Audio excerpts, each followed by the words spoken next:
Good afternoon, Internet.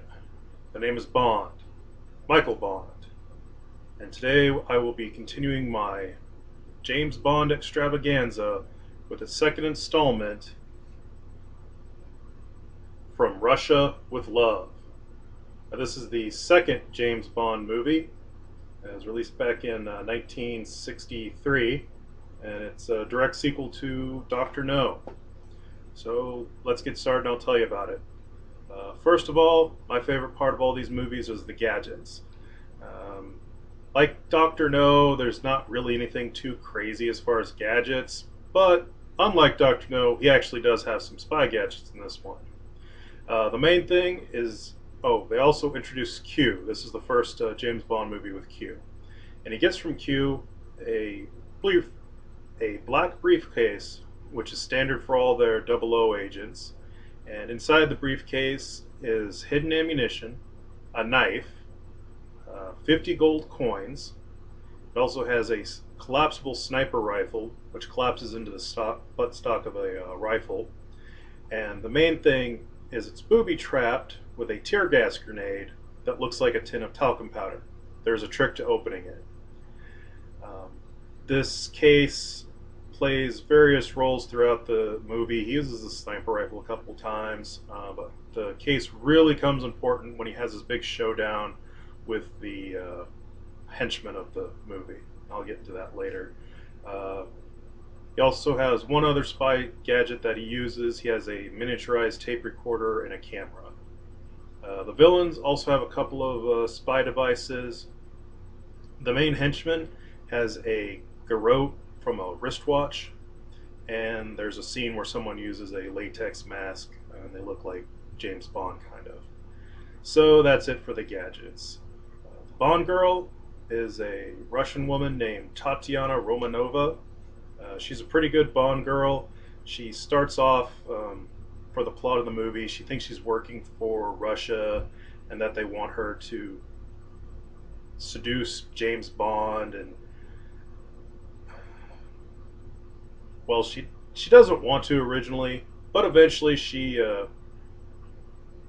switches over to the side of good through the charisma and talents of James Bond, and just all around, she's a very beautiful and very good Bond girl. James Bond again is Sean Connery. He continues his role from Dr. No. He's kick ass in this entire movie. Does a lot of really good action scenes. The plot, let me get into the villains.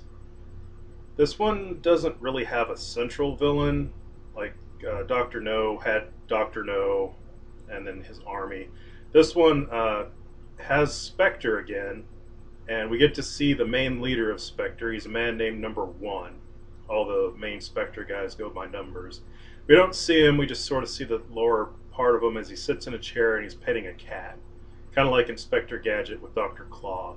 I think in some of the later movies we might actually see more of him, but in the first one, that's all we see of him.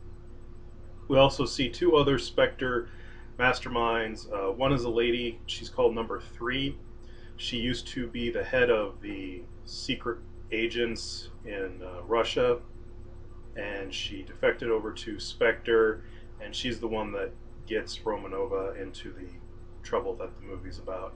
And the other one is Number Five. He's this geeky chess guy. He's the one that comes up with the master plan. And then there's the henchman, who I almost hate to call him a henchman. He's technically a henchman, but he's almost more of a main villain because he has more screen time and does a heck of a lot more than the normal villains in the movie does. He's called Red Grant, and he's like a psychopath, but he's also a really good secret agent. He's tailing James Bond throughout the entire movie. He interrupts and saves James Bond's life a couple of times to get the plan going through, and they have a pretty epic battle on a train involving that case, which I won't ruin it for you. Watch the movie, it's pretty badass. As far as the plot, Spectre wants to steal a Russian decoding machine, and the chess guy comes up with a plan that they'll use the connections of Number Three, the lady who's the head of the Russian spy thing. That isn't well known throughout the Russia yet, and she convinces the Bond girl Tatiana Romanova to seduce James Bond into thinking that she wants to defect because she saw a picture of him. Well, hijinks ensue, and by the end, Romanova goes over to the side of good, like I said. All in all, this is a really, really good James Bond movie. And the action scenes are excellent. There's this one part where they're being chased by a helicopter and they're throwing grenades, and James Bond takes out the helicopter in a really, really cool way, but actually believable. This entire movie was entirely believable. The plot was really good, uh, and also believable. It's in the realm of normality. They just want to steal the Russian, translating device. It's not like Doctor No where they're, trying to interrupt rockets with the giant radio transceiver thing. So all in all, this is a really, really good James Bond movie, and I highly recommend you watch it. I give it a 5. Anyway, that's all I have for this edition, and stay tuned for next time.